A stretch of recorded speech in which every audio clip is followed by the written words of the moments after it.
为检验准女婿成色，准丈母娘色诱准女婿，结果被准女婿虐杀分尸。大家好，欢迎光临简书茶馆。今天我们来聊一起让人感慨万千的真实大案。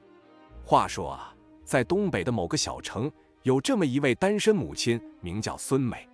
这孙梅啊，可是个很要强的女人。自从老公离世后，就一个人拉扯着女儿孙妍长大。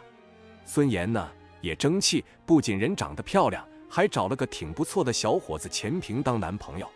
可这孙梅啊，心里总是七上八下的，担心这未来女婿钱平靠不住，怕女儿以后受委屈。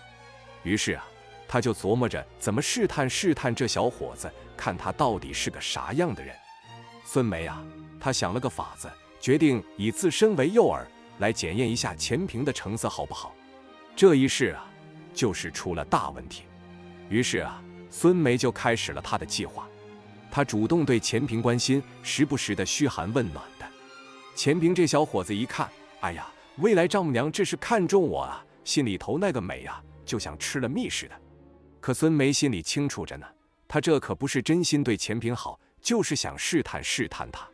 于是啊，他就开始变招法的跟钱平套近乎，今天问他喜欢什么，明天又问他以后有啥打算。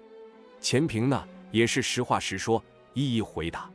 孙梅一听，心里暗自琢磨，这小子表面看着还挺实在的，但咱还得继续试探，看他能不能经得住诱惑，是不真心对自己闺女好。于是啊，孙梅又心生一计，决定请钱平到家里来喝酒，好好聊聊。他想啊，酒能乱性，也能见真性，咱就看看他酒后会不会露出啥马脚来。钱平呢，一听未来丈母娘请自己喝酒，高兴得不得了。于是啊，他就兴冲冲地赴约了，还带了好多礼物什么的，打算好好的表现一下。孙梅特意准备了好酒好菜，打算让这小子喝个痛快，然后看看他酒后会不会露出啥狐狸尾巴。钱平按时赴约，一看这阵仗，心里暗喜，哎呀，丈母娘真是看中我呀。他也没多想，坐下就开始跟孙梅对酌。几杯酒下肚，钱平开始飘了。孙梅见状，心中暗喜，好，到火候了。他开始有意无意地提及钱平和孙妍的未来，言语中流露出对钱平的特别关心。钱平酒后吐真言，开始大谈自己对孙妍的爱意，还有对未来的憧憬。孙梅听着，心里却在冷笑，哼，说得好听，我得再给你加把火。于是他借着酒劲，开始故意靠近钱平，用暧昧的语气说，钱平啊，我看你真是个好男人，孙妍能找到你，真是他的福气。不过你们年轻人啊，还是要多注意身体，别太累了。钱平此时已经有些微醺，听了孙梅的话，也没多想，就顺着他的话往下说，谢谢丈母娘的关心，我会注意的。但孙梅并没有就此打住，她继续试探，钱平啊，你对孙妍是真心的吧？你要是敢欺负她，我可饶不了你。说着，他故意装作站立不稳，往钱平身上靠去。钱平一愣，赶紧扶住孙梅。就在这一瞬间，两人的身体紧密接触，气氛突然变得暧昧起来。钱平心跳加速，不知该如何是好。而孙梅则趁机观察他的反应，心中暗自得意，哼，看你小子能不能把持得住。然而此时的钱平在酒精的刺激下，也许是酒壮怂人胆，他一把抱住孙梅，开始亲吻她。孙梅大惊失色，她没想到试探会演变成这样的局面。她尽力挣扎着要推开钱平，但已经晚了。他哪里会是年轻力壮的小伙子的对手？再何况他也酒多了，也有点那个酒乱情迷。就这样，两人的关系在这一刻彻底失控了，真的发生了关系。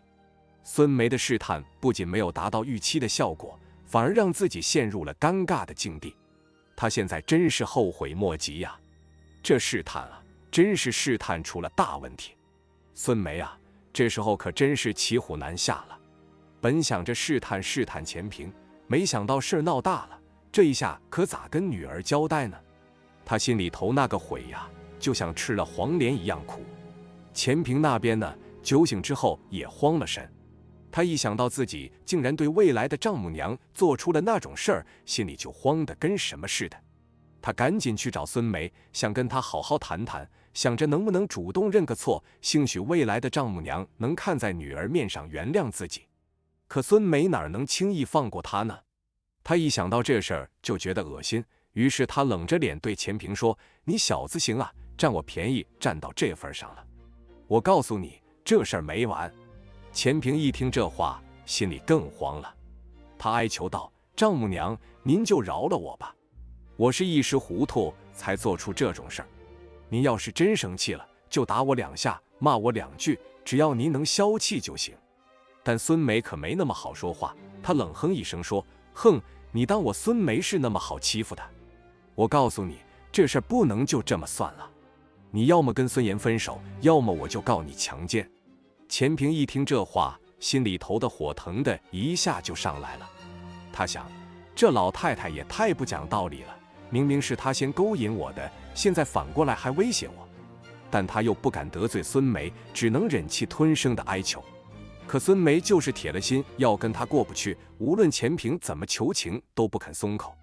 最后钱平也火了，他猛地站起来说：“行，既然你这么不讲道理，那我也没必要跟你客气了。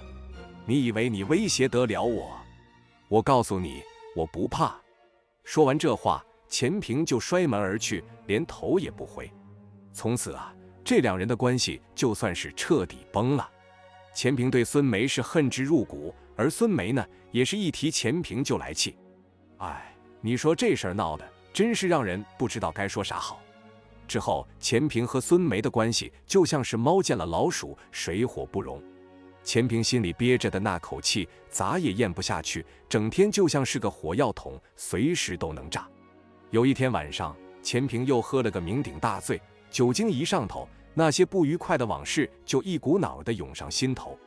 他越想越气，越想越不甘心，于是一脚高一脚低的就往孙梅家走去。孙梅这会儿正在家里看电视，忽然听到外面咚咚咚的敲门声，他心里头就咯噔一下，暗想这大半夜的会是谁呢？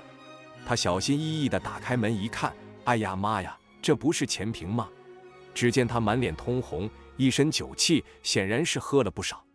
孙梅心里就有些发毛，但她还是硬着头皮问：“钱平啊，你这是咋了？喝这么多酒？”钱平一听这话，火气就上来了，他一把推开孙梅，闯进屋里，大吼道：“咋了？你说咋了？还不是被你逼的？你这个老太婆真是太狠心了！我钱平哪点对不起你了？你竟然那么对我！”孙梅被他推得一个趔趄，差点摔倒。他站稳后也火了：“钱平，你不要太过分了，是你想占我便宜。”钱平一听这话，更是火冒三丈，他冲上去就掐住了孙梅的脖子，怒吼道：“我让你胡说八道！我让你胡说八道！”孙梅被他掐得喘不过气来，他拼命地挣扎，但钱平的手就像铁钳一样紧紧箍住他的脖子。渐渐的，孙梅的挣扎越来越弱，最后竟然一动不动了。钱平这时才松开手，一看孙梅已经没了气息，他顿时酒醒了一大半，吓得魂飞魄散。他知道自己闯了大祸，但是已至此，他也只能硬着头皮想办法善后了。他四下张望了一下，发现没有人注意到这里的异常，于是他心中一横，决定一不做二不休，将孙梅的尸体处理掉。他匆匆将孙梅的尸体拖进了卫生间，然后拿出了事先准备好的工具。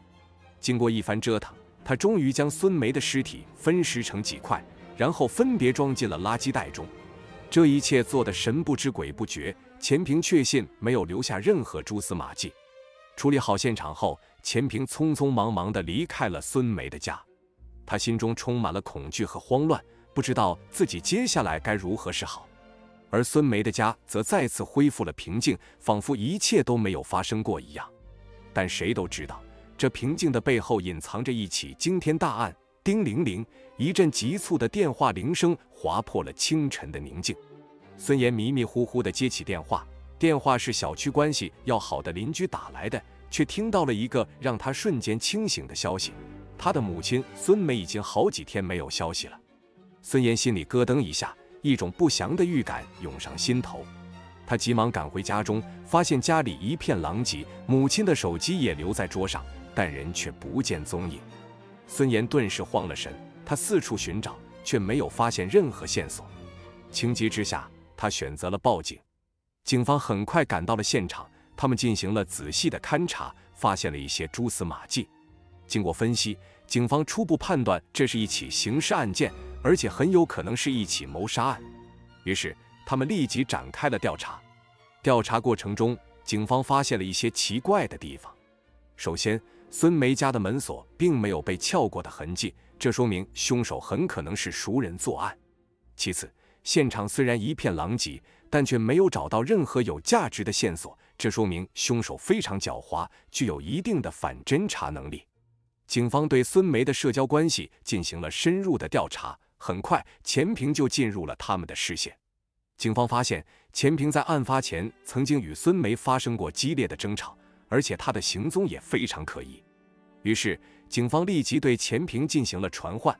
面对警方的审问，钱平一开始还试图抵赖，但很快他就露出了马脚。在警方的步步紧逼下，他最终不得不承认了自己的罪行。原来他那天失手杀死了孙梅后，为了掩盖罪行，竟然选择了分尸和抛尸。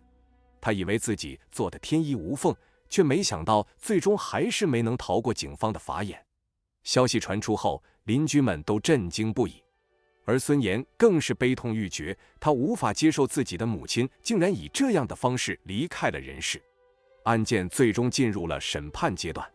在法庭上，钱平对自己的罪行供认不讳，他表示自己非常后悔那天的行为，愿意承担一切法律后果。